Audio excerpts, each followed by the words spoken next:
ભુજ અને Jamnagar airport alert પર કરી દેવામાં આવ્યા છે. કોઈ પણ ઉડાન ત્યાં નહીં થાય. ભુજનું એરપોર્ટ અચોક્કસ મુદ્દત માટે સામાન્ય નાગરિકો માટે બંધ કરી દેવામાં આવ્યું છે અને ભુજમાં સરહદી વિસ્તારોમાં બોર્ડર નજીક સુરક્ષા પણ સઘન કરી દેવામાં આવી છે. ન માત્ર એટલું, પણ પાકિસ્તાનના આતંકી ઠેકાણા પર એર સ્ટ્રાઇક પછી કચ્છમાં પણ સુરક્ષા એજન્સી તૈયાર છે, એલર્ટ મોડ ઉપર છે. રાજકોટની વાત કરીએ, રાજકોટનું હીરાસર એરપોર્ટ ઇન્ટરનેશનલ એરપોર્ટ છે, જ્યાં ચોક્કસ મુદ્દત માટે સિવિલ ફ્લાઇટ બંધ કરી દેવામાં આવી છે. આ હીરાસર ઇન્ટરનેશનલ એરપોર્ટ મિલિટરી વિમાન માટે અનામત રાખવામાં આવ્યું છે કે ત્યાંથી માત્ર મિલિટરી એક્ટિવિટી જે છે તે થઈ શકે અને 24 કલાક મિલિટરી વિમાન માટે આ હીરાસર એરપોર્ટ ખુલ્લું કરી દેવામાં આવ્યું. પોરબંદર એરપોર્ટ છે તે 3 દિવસ માટે બંધ કરી દેવામાં આવ્યું છે અને તે 3 દિવસ માટે કોઈ પણ પેસેન્જર હવાઈ સેવા નહીં રહે ચાલુ. જુઓ આ મોટા સમાચાર.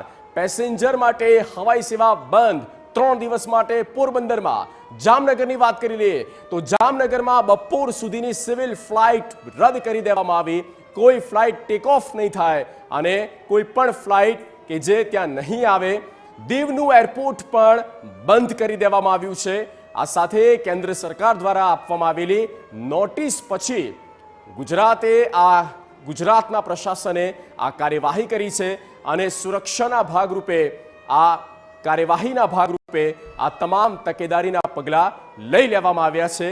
કારણ કે ઝીરો કેઝ્યુઅલ્ટી અને સાથે ઝીરો ટેરરિઝમ આ બંને બાબતોને લઈને બસ આ જ મંત્રને સાથે ભારત કે જે અત્યારે તૈયાર છે, ધ્યાન રાખી રહી છે.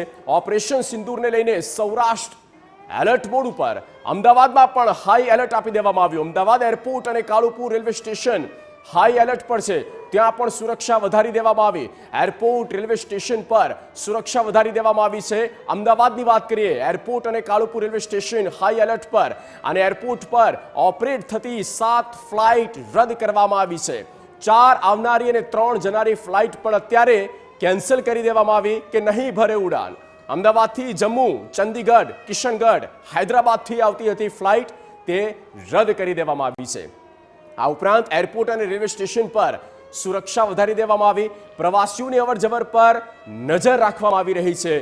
જાહેર સ્થળો પર સુરક્ષા વધારી દેવામાં આવી છે. અત્યારે ગુજરાતના એરપોર્ટ હોય, રેલવે સ્ટેશન હોય, જ્યાં ભીડ રહેતી હોય છે, લોકોની અવરજવર ખાસી ત્યાં વધારે હોય છે અને તે તમામ જગ્યા પર સુરક્ષા એજન્સી વધારે કડકાઈથી ધ્યાન રાખી રહી છે. ઓપરેશન સિંદૂરને પગલે કચ્છ બોર્ડર વિસ્તારની પણ સુરક્ષા વધારી દેવામાં આવી. કચ્છની વાત કરીએ, કચ્છના ખાવડા બોર્ડર નજીકના જે ગામ આવેલા છે ત્યાં સુરક્ષા ચાંપતી કરી દેવામાં આવી. બોર્ડર પર વિવિધ સુરક્ષા એજન્સી દ્વારા સતત નજર રાખવામાં આવી છે અને કચ્છના મહત્વના સ્થળો પર સુરક્ષા વ્યવસ્થા સઘન કરી દેવામાં આવી. કચ્છ બોર્ડર પણ હાઈ એલર્ટ પર મૂકી દેવામાં આવી છે.